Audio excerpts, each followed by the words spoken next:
No. Quick is like a spider monkey on crack. He's like, he's making all these crazy saves, but we're not scoring for him. Coming to you pre-tape from the Best Coast Show studios, this is the Best Coast Show. I'm your host, Albert Aguilera. That's my producer, Curtis Stage. Curtis, we have another insider on our show, and we get more insidery every day. If we get any more insidery, we will be on the ice at Staples Center. We probably would. That's where we're heading to. We've got Jon Rosen, LA Kings insider, on the show today. We're gonna have a Kings-only episode. The Kings just got off Fury Road. They kind of broke even out there. They played okay. They're 35-20-4, 74 points, first in the Pacific, fourth in the West. Gabrick's now out, so we have some injuries that are happening. Could we be talking about some trades here? What do we go for if we do trade? Are we going to go offense? Are we going to go defense? But the good thing is the next 8 out of 9 are back at home, so let's get started. All right, guys. Well, we'd like to welcome to the program the LA Kings insider, Jon Rosen. Yay! Jon, thank you very much for coming on our show, and it's good to be back home, right? How's the road trip? Yeah, it was a long trip. The Kings are forced out of the building every single February, as are the Clippers and Lakers. It's the Grammy trip. We're used to it at this time of the year. But 2 weeks away from home, especially when you wake up and you're in Newark and it's 1 degree outside on a Sunday morning, it's obviously fun. You wouldn't trade it for the world, but it's good to be back in the nice 75-degree weather. Yeah, that's brutal. That's a 75-degree swing. That's terrible. So I don't see how. I mean, the Kings go 3-3-1 on the road trip. We're in the Northeast. Gabrick gets hurt. Quick gets hurt. Kopitar went down in St. Louis. I mean, was it just a wear and tear because we're playing 7 games in 10 days? I think they played fairly well on the trip. I think any game other than the New York Islanders game probably could have gone either way. Maybe the Boston Bruins game, in which the Kings won 9-2 as well. But if you talk to Daryl Sutter, if you talk to the players, there was really only one period that they really didn't like, and that was the first period against the New York Islanders. Other than that, they were happy with the way that the games were played. I think they were happy with the way that their systems play was, generating possession, working with the puck in the offensive zone. It's just one of those things where, you lose several key players, just as you guys said. Like guys that, like if you talk about Jonathan Quick, Andrei Kopitar, those are 2 of the most integral players on this Kings team. Marian Gaborik, also one of the most creative players on the team as well. And when you go through that, you're playing teams at Washington, at the New York Rangers, at Boston, at the Islanders. Then you have to finish up the trip at St. Louis, at Nashville. I mean, you're going up against kind of a murderer's row of opponents. So 3-3-1 over the long term doesn't get you into the playoffs. But in this stretch, given the circumstances that they faced, I think they're ready to move forward. They were okay with it. Yeah, it's great to be home. I mean, we talked about it. We called it Fury Road. 6 of the 7 teams were playoff teams with the exception of New Jersey. And the team was in every game into the third, except for that game against the Islanders. And one thing that we have noticed since January 1st, the team's playing about 500. They're just taking a ton of penalties. Kopitar talked about it when he came back to practice. And in these games, in our last 10 games, we've had 5 or more penalties a game. Like, how is the team going to cut down on that? That's kind of been an MO of the team just a little bit over the last 2 years or so. I think if you look back at the last 2 weeks, the Kings, as good as their power play has been at times over that span, the penalty killing hasn't been excellent. You've seen a little bit of an uptick there. The Kings had a really strong penalty killing performances against St. Louis and Nashville, but still they're giving up the odd power play goal against. It happened once again against Calgary when they returned home. But as you've seen Jonathan Quick from his lower body injury, he's gotten a little bit more comfortable. Maybe that week off for Quick was something that really got him, not just if you're looking for a silver lining, maybe this is just good spin, but it gets him to refocus. He's played some of his better hockey of the season in the game since he's come back. But no, certainly something that they'll be looking to improve upon as you move past this stretch, and you got a couple of games coming up against the Ducks, is keeping the puck out of the net while they're killing penalties, because they have, as you said, have been taking a few too many. Yeah, and Jonathan Quick has been great. I mean, I don't want to say he's carrying the team, but right now when we're not scoring at all, to having the best goaltender on the planet sitting there really does help a lot. You have a Norris candidate with Drew Doughty, but now that Gabrick's out, everyone's been saying, hey, top 4 defenseman all year. Now, the viewers at home know that we need depth at forward. I've been complaining and whining and crying about we need depth at forward. And with Gabrick out, the trade deadline coming up, do you see Dean going after a forward, or do we stick to the defense? It's really interesting right now because this kind of shifts what they're looking to do with the trade deadline just a little bit. It gives them probably enough time that they'll still be able to recalibrate and get the players that they want to go out and get. But prior to the trading deadline, what they were looking to do was go out and get a defenseman, preferably on the right side, that can play in your top four. That can also probably be said about 25 NHL teams. Right.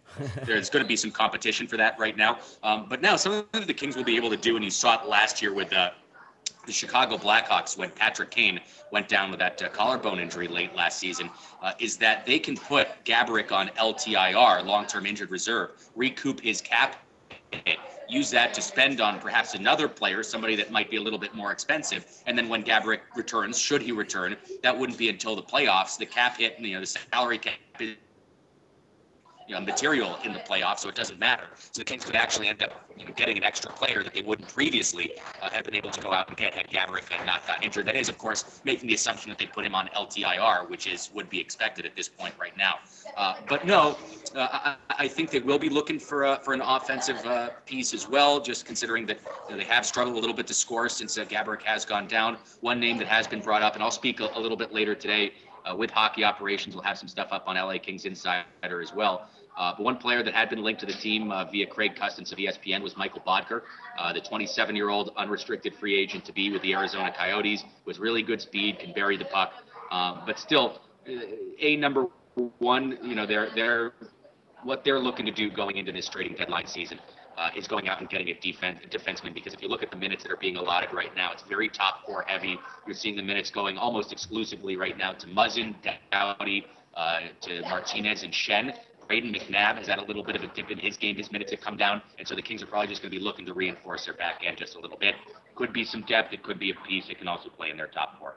Okay, yeah, that's really great news. And everyone knows, Dean likes to make a splash. He's not afraid to go all in. He's not afraid to mortgage a few picks or some guys down in our system to do it. Not having a first-round draft pick this June, does that put him at some kind of disadvantage? Yes, absolutely, especially for some of the big names that the Kings are going to be competing against teams like Chicago, against teams like Anaheim for a top player. Andrew Ladd is somebody that has been one of the top names at this free agency, or I should say trade deadline period. Florida is a team that could probably offer a little bit more. I think Anaheim has really good assets that they'd be willing to part with if their choice right now is to make a trade. You've seen a lot of turnover on that roster, Bob Murray's roster, over the last 12 months or so. Some of it, while they have brought in some very good pieces, maybe there was a little bit of instability on that roster late last season in the playoffs. Maybe that came in, reared its head early in the season here just a little bit. So absolutely, it does handicap the team a little bit. So you might be more inclined to see the Kings. I'd be hesitant to say part with a player on their current active roster right now because they don't like pulling guys out of the room, but perhaps from their prospect depth as well. All right, Johnny, you mentioned the Ducks, and San Jose just recently made some deals. We had a 12-point lead, a franchise-high lead. It's down to 4. Personally, I don't care about winning the Pacific. I mean, as a show, we conceded the Pacific to the Ducks back in October. We just want to get into the playoffs. We don't care about hanging division banners. Like, I understand that the team wants to win every game. The team wants to win the division. But being with them every day, I mean, do you feel that they're kind of looking in the rearview mirror right now? I don't think so. That's almost like straight from the words, like right from Daryl Sutter's mouth. I mean, he says that their goal is to make the playoffs. He's never at any point said our goal is to win the division. In fact, in a couple of years past, I'm sure you guys know, he's called the divisional banners dirty banners. I think it would be cool aesthetically. It's awesome looking up at Staples Center and seeing another banner there, and I think that's still a goal. Maybe if it's not a stated goal of the team right now at this point. But they just want to make the playoffs. Whoever they end up getting in the first round, they recalibrate, they reset, and they'll face. But you look at the dwindling divisional lead. I don't necessarily see it as an episode as where the Kings have been playing poorly. I think by and large, their systems play has been fine. They've still been a top possession team. I think it's a little bit different in the last 2 years where they really struggled in January. You can see parts of their game falling off a little bit. This year, it's really give credit to Anaheim and to San Jose, two teams that have been playing excellent hockey, as the Kings have just kind of been a 500 team a little bit over that time. This is a Kings team too, that even though it is a better offensive team than years past, they still go through periods of struggling to score a little bit. That's been exacerbated now with Marian Gaborik's injury. So in terms of the systems, the structure, what they're looking to do right now at this point, I think the play on the ice has been fine, and Jonathan Quick, since coming back, has been very good. Well, and maybe, John, the 8 out of 9 here stretch at home is going to kind of get them healthy again, little home-cooked meals, get them back on the everybody back on the ice, and maybe they'll start stretching that lead out a little bit more. I mean, having that big cushion was great when you go out on a tough road trip, so maybe that's probably why they're not as worried as maybe some fans are. Fans I know get crazy when you go 3-3 or whatever. People are like, wait a minute, we're not a championship level team, but this is just kind of middle of the season stuff that happens on a long grinding out season. The one thing that I always notice right now too is the Kings have been really a grinded out team in the last month and a half. They're not. It's just been grind out wins. Is that something they can keep up the rest of the season? We got 23 games left. That physically starts taking a toll, doesn't it? Or where do you see that? Well, that's kind of the Kings' style of play, is that they want to get pucks deep in the offensive zone, forecheck, make hits on the defenseman. I think it's something, it might not be the sexiest style of play over the 82-game regular season, but when you have to go up against this Kings team 7 times in a row, if a series goes that long in a Stanley Cup playoffs, and you're having to retrieve pucks, and Milan Lucic is coming down on you, or Dwight King is coming down on you, Dustin Brown is out there on the forecheck. That's something that really wears a team over a 7-game series, and is part of the reason why you've seen the Kings really, kind of emerge at least a couple of years ago, later in series and come back with series wins when they were trailing in a series. So, it's just kind of the style of play. This isn't one of the elite skill speed teams in the National Hockey League. I think when the Kings are playing well, they're playing at a very good pace and can move the puck up ice quickly. Part of their systems is transitioning the puck quickly from the hands of the defensemen into the hands of the forwards. Come playoff time, they've shown a good job to be able to do that. But no, still, this Kings team, bread and butter play, getting pucks deep, forechecking, trying to turn pucks over deep in the offensive zone, and just maintaining zone time and possession that way. Hey, John, so we've been talking about the team now. Let's talk about you for a second.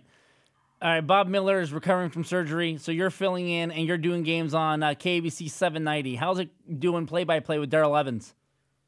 It's awesome. And Daryl and I have a little bit of history, having done plenty of Kings Vision videos, weekly recaps and the such there. So working with Daryl has been awesome.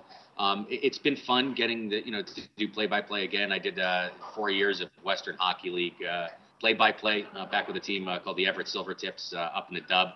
I lived in Washington State, up in Seattle for a couple of years. It's the worst possible circumstances you could really have. I mean, I grew up going to Kings games and waving to Bob and Nick from walking by at the Forum, where that press box used to be, just in the very base of the colonnade level at center ice. Having listened to Bob and just been so, thankful being an LA sports fan and having grown up listening to Bob Miller, listening to Vin Scully, to Chick Hearn. It's tough to, see Bob in a period like this where he's, had been having to, maintain a little bit of health issues right now. But he's doing better.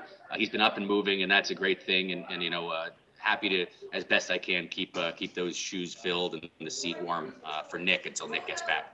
I see that, and that's really awesome, because we try to explain to people that we as Los Angelinos are really spoiled with the broadcasters that we have. Like, we have the pinnacle of the sport when it comes to broadcasting.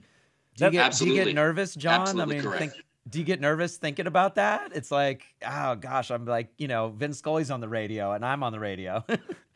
No, but again, just like as you said, it's not nervous. It's just, a lot of times young broadcasters will sound like the people that they listen to coming up. And my call, I always tried to be as much as I could like Nick Nixon when I was calling games, for the Silvertips up in the Western Hockey League. I think that over time, the goal calls and just the kind of cadence, he's obviously a Hall of Famer. I have plenty of way to improve before, even talking about having, a lengthy, broadcasting career. But, I grew up listening to Bob and listening to Nick. And as you guys said, we're so fortunate having grown up in Los Angeles and hearing the broadcasters that we've heard. And, even just being at the Sports Broadcasters Luncheon and being surrounded by, legends, and even like guys like Pete Arbogast from USC, and other people as well. I mean, we got to listen to Stu Nahan when we were younger. There's Dick Enberg also going down to San Diego a little bit. But I LA sports fan through and through, and there are plenty of kind of idols and people you would want to base your call around. We've been very fortunate. All right, John, trade deadline's coming up in a few days. Would you mind if we just start spreading rumors on Twitter? Yes, yes. In fact, create a fake account that instead of LA Kings Insider, it's like capital IA Kings Insider. So people think it's coming from me. Steal my photo. It's totally fun. It would be great. Okay, so Albert, what's the gift of the day? All right, guys, our gift of the day. This is a minor league hockey player being down 3-1. People like to talk about Dowdy for Norris. This kid down 3-1, open net, gets off his feet, stops a puck. Amazing. I mean, this is great. This is why people like hockey, because you don't ever give up. This is fantastic. Guys, but that's been our show. Don't forget to stalk Jon Rosen on Twitter at LA Kings Insider. Don't look out for the possible Twitter handle that we might make to spread false rumors. No, we're just kidding, John. But don't forget to stalk him on Twitter at LA Kings Insider. Don't forget to stalk us on Twitter at Best Coast Show. You guys have a good night. That's been our show.